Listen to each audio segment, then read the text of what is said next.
I returned to the school under the condition that such a thing would never happen again.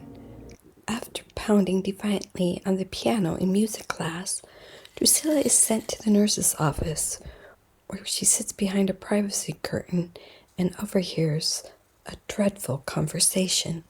And I don't know why we're meeting in here. There's a lovely broom closet on the second floor.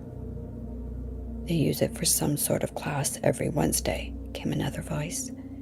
This voice also sounded frail and elderly, as though its speaker were 90 years old. So this was the closest place I could find. Mooney stepped out. Saw her in study hall trying to help Wanda Dinglesworth with the bloody nose. So this is perfect.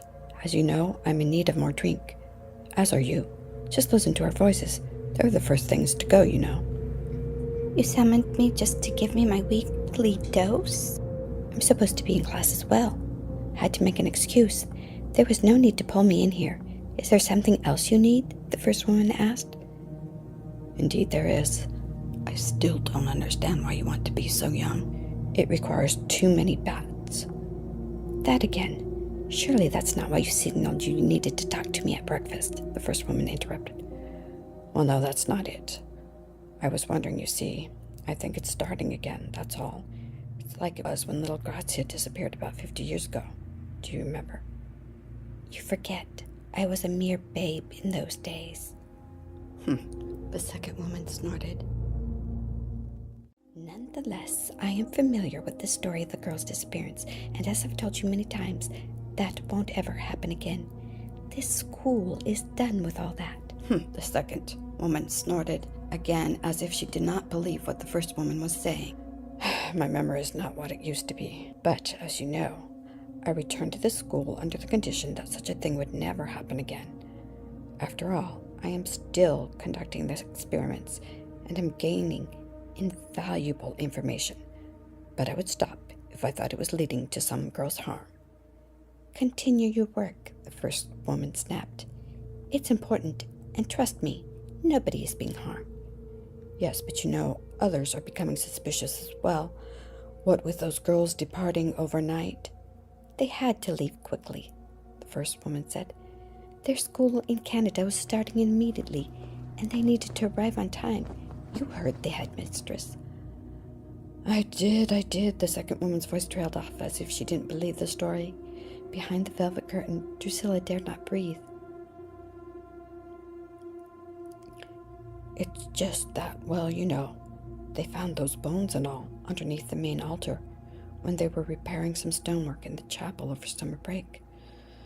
I can't help but wonder if that had been our Grazia. Shh, the first woman hissed. Don't ever mention that again. Those bones were of some wild animal that must have been trapped there. Yes, but Nurse Mooney saw them and she said... Nurse Mooney knows nothing about anatomy, interrupted the first woman.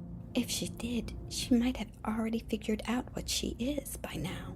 As it is, she still has not figured anything out. And given what you do, I'm surprised you're so squeamish about bones.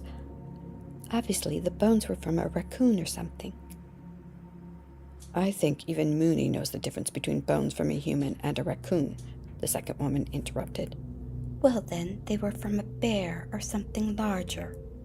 How, in the name of the goddess, would a bear get trapped underneath the church altar? Jam, the first lady replied smugly. Jam? The second lady sounded incredulous. Or honey or something.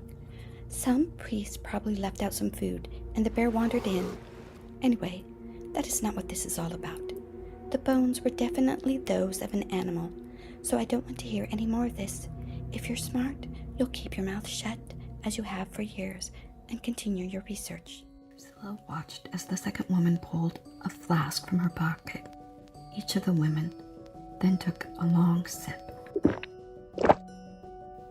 There came a loud pounding of footsteps as the first woman stormed out. The second woman could be heard spouting, "Well, I never," and "That woman is so rude. Why do I put up with it?" before she too left the office, shutting the door behind her with a loud bang.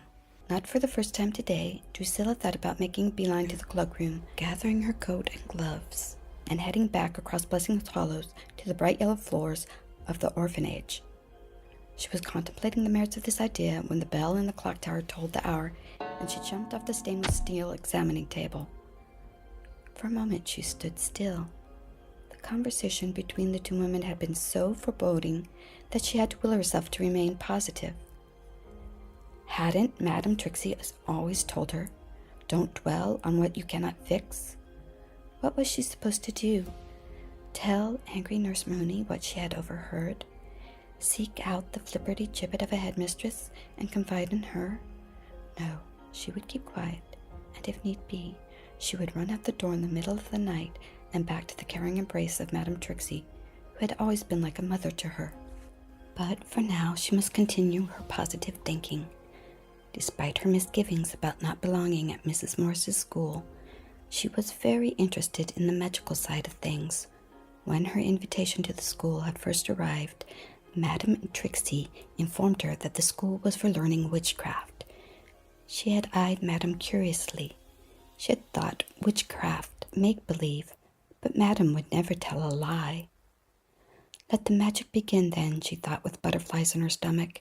Yesterday she had attended normal classes, such as arithmetic and French, and this morning had consisted of the incredibly uninteresting classes of geography and English. She was ready for her first magic class. She exited Nurse Mooney's office and headed for the room number marked on her sheet. Her daily schedule was labeled B.E., room 225, so she climbed a flight of stairs to the second floor and turned into a wide corridor. It was filled with girls filing between classes. 201, 203. She read the number of the classrooms aloud as she passed. Drusilla recalled from the tour of the school that B.E. had been held in one of the large cave-like rooms. She frowned as she passed room 223 with its gleaming white stoves. This was the same room she had seen on her tour of the school. She glanced down to double-check her course schedule. It was definitely marked room 225. Perhaps her sheet was wrong? Look, Exuphoria. If it isn't little Miss Dolt. Somebody smacked into Drusilla, knocking her off kilter. Oh, excuse me. You were standing in the doorway to my class. Bridget did not bother to glance in Drusilla's direction as she strode past. She was followed by a pale waif of a girl, with hair the color of moonlight.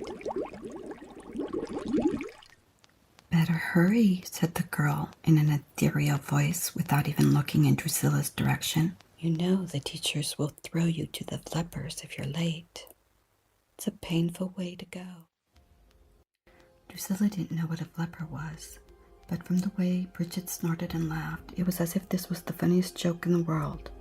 Exuphoria, however, just continued to stare straight ahead.